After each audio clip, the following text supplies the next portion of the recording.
রাজ্যের নতুন সামাজিক সুরক্ষা প্রকল্প অন্নপূর্ণা যোজনাকে ঘিরে সাধারণ মানুষের আগ্রহ যেমন বাড়ছে, তেমনই বাড়ছে নানা প্রশ্ন ও বিতর্ক। বিশেষ করে বহু আবেদনকারী অভিযোগ করেছেন, আবেদন জমা দেওয়ার পরও এখনও তাদের অ্যাকাউন্টে টাকা আসেনি। অনেকেই দাবি করছেন, সমস্ত নথি জমা দিয়েও তারা এখনও প্রকল্পের সুবিধা থেকে বঞ্চিত। এই পরিস্থিতিতে রাজ্যের বিভিন্ন জায়গায় বিক্ষোভের ঘটনাও সামনে এসেছে। এরই মধ্যে অন্নপূর্ণা যোজনা নিয়ে গুরুত্বপূর্ণ বার্তা দিলেন মুখ্যমন্ত্রী শুভেন্দু অধিকারী। গত রবিবার এক জনসভায় মুখ্যমন্ত্রী স্পষ্ট জানিয়ে দেন, অন্নপূর্ণা যোজনার টাকা ঢুকছে, গেল রব তোলার কোনো দরকার নেই, সবাই পাবেন। তার বক্তব্যে স্পষ্ট, বর্তমানে প্রকল্পের আবেদনকারীর তথ্য যাচাই বা ভেরিফিকেশন প্রক্রিয়া চলছে। এই যাচাই শেষ হলেই ধাপে ধাপে যোগ্য আবেদনকারীদের ব্যাংক অ্যাকাউন্টে টাকা পাঠানো হবে। মুখ্যমন্ত্রী বলেন, আবেদনকারীদের অযথা আতঙ্কিত হওয়ার কোনো কারণ নেই। তিনি দাবি করেন, ইতিমধ্যে রাজ্যের বহু মহিলা এই প্রকল্পের আর্থিক সুবিধা পেয়েছেন।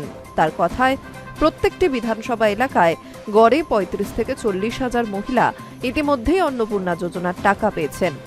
এখনও যাদের টাকা মেলেনি, তাদের ক্ষেত্রেও ভেরিফিকেশন সম্পূর্ণ হওয়ার পর অর্থ প্রদান করা হবে। তিনি আরও জানান, অন্নপূর্ণা যোজনার ভেরিফিকেশন প্রক্রিয়া আগামী ৩০ আগস্ট পর্যন্ত চলবে। এই সময়ের মধ্যে আবেদনকারীদের তথ্য, নথি এবং যোগ্যতা যাচাই করা হবে।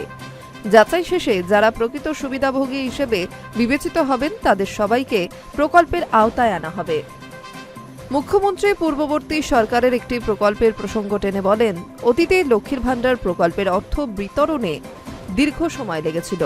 তার দাবি, বর্তমান সরকার অনেক কম সময়ে বিপুল সংখ্যক উপভোক্তার কাছে অর্থ পৌঁছে দিতে সক্ষম হয়েছে। তিনি বলেন, ১,২০,০০,০০০ মানুষকে ১.৫ মাসের মধ্যে টাকা দিয়েছি। বাকি যারা যোগ্য তারাও সবাই পাবেন, অযোগ্য থাকলে তারা বাদ পড়বেন।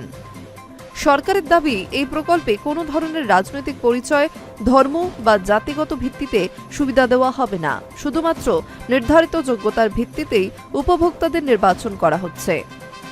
ফলে প্রকৃত আবেদনকারীদের উদ্বিগ্ন না হয়ে যাচাই প্রক্রিয়া সম্পন্ন হওয়ার জন্য অপেক্ষা করার পরামর্শ দেওয়া হয়েছে। এদিকে যাদের আবেদন এখনও প্রক্রিয়াধীন, তাদের নজর এখন জুলাই মাসের অর্থ প্রদানের দিকে।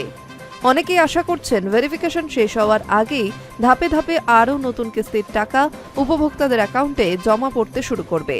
সব মিলিয়ে অন্নপূর্ণা যোজনা নিয়ে মুখ্যমন্ত্রীর আশ্বাসে অনেক আবেদনকারীর উদ্বেগ কিছুটা কমলেও চূড়ান্ত স্বস্তি মিলবে তখনই, যখন যোগ্য আবেদনকারীদের ব্যাংক অ্যাকাউন্টে প্রকল্পের অর্থ পৌঁছাতে শুরু করবে।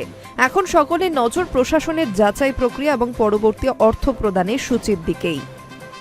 High news network.